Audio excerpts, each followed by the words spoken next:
এই ভিডিও দেখার আগ পর্যন্ত আপনি হৃদয়ের আসল মূল্য বুঝবেন না। আপনি জানেন, আপনার হৃদয় থামলে আপনার জীবন থেমে যায় মাত্র কয়েক সেকেন্ডে। অথচ এই ছোট্ট অঙ্গটি দিনে প্রায় 1,00,000 বার স্পন্দিত হয় আপনাকে বাঁচিয়ে রাখতে। তার না আছে বিশ্রাম, না আছে অভিযোগ, জন্ম থেকে মৃত্যু পর্যন্ত নিরবিচ্ছিন্ন কাজ করে যাচ্ছে।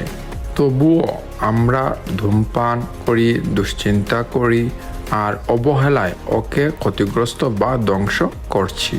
হৃদয়ের হক হলো নিয়মিত হাঁটা, দুশ্চিন্তা না করা, ভালো ঘুম আর রবের প্রতি কৃতজ্ঞতা প্রকাশ করা। আলহামদুলিল্লাহ। তাই আজই হৃদয়ের যত্ন নিন, কারণ হৃদয় ভালো থাকলেই জীবন সুন্দর। ভিডিওটা শেয়ার করুন, কারো হৃদয় বাঁচতে পারে। হৃদয় সম্পর্কে বিস্তারিত জানতে কমেন্টে লিংক দেয়া আছে, জেনে নিতে পারেন। ধন্যবাদ।